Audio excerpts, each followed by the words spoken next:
Part 2. The next option of the main tabs is Chart. Here you can see the graphical representation of a particular instrument. For example, Australian dollar versus Canadian dollar. The MT4 Android application has two indicators, both already attached by default. The moving average on the main window and the relative strength index in a separate window. There are several buttons located on the top of the main Charts tab. By clicking the third button, counting from the left side, on the top side of the Charts window, a drop-up menu appears. This menu displays your main symbols list. Let's change this to Euro USD. With the next button, you can set how the time period is displayed on your chart. For example, let's choose M30, which stands for 30-minute time periods. You can adjust how the charts are displayed by going to the Settings menu and locating the line type option. The first option is Bar Chart, and it displays the chart as bars. The second option displays the charts as candlesticks. The third option is the Line Chart, which displays your chart in the form of lines. The second button in the top section is called Indicators. Clicking it takes you to the main Indicators window.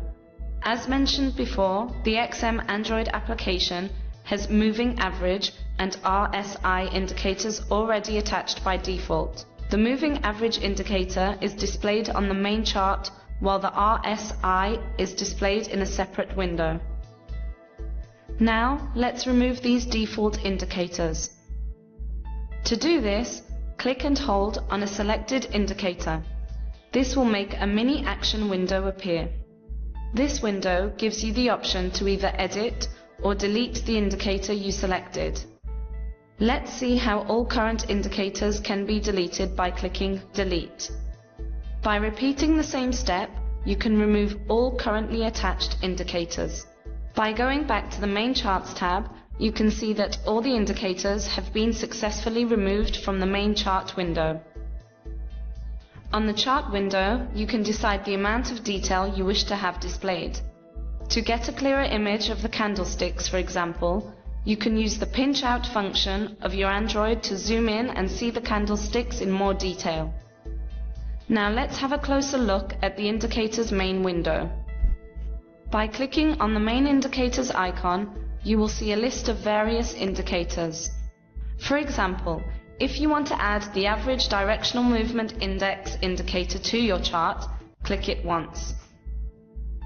Once clicked, you will see the parameters where you have the option to change the properties of the selected indicator. Don't forget that these options vary according to the indicator selected.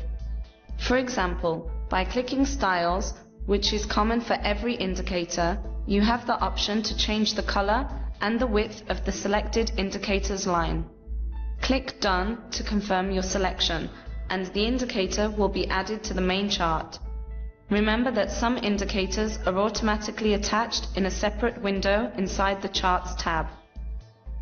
Back again to the main Indicators window, you can see that the average directional movement index indicator has been added to the Indicator Window 1 section, which is a separate window. If you want to add another indicator, click plus on the right-hand side under the main chart section. Clicking plus takes you to the list of indicators section.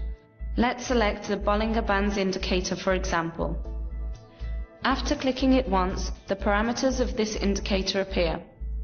If you are satisfied with the options displayed here, proceed by clicking Done to confirm adding this indicator to the main charts window. Alternatively, click the Back button to be redirected to the indicator's main list. Press Done to confirm this action. Then go back to the chart main window to see if your new indicator has been attached.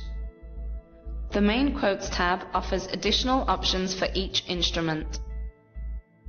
To access these options, click and hold on a particular symbol.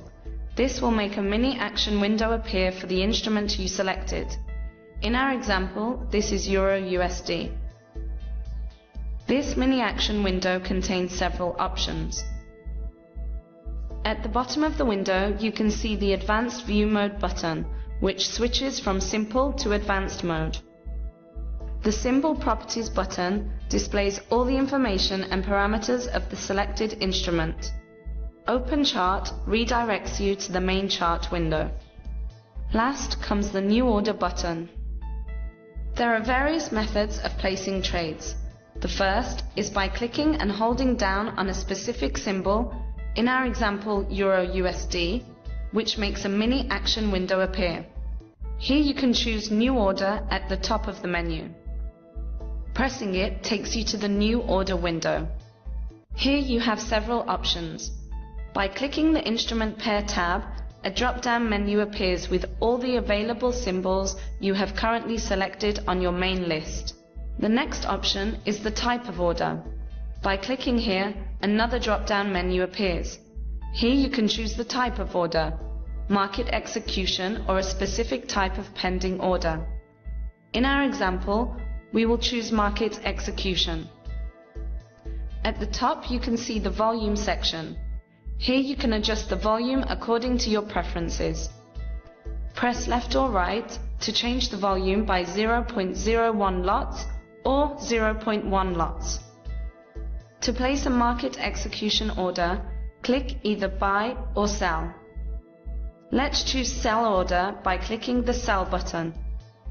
Following this, a confirmation window appears, where you can see that your order has been successfully placed. You will then be automatically transferred to the Trades tab, where you can see your active orders. End of Part 2.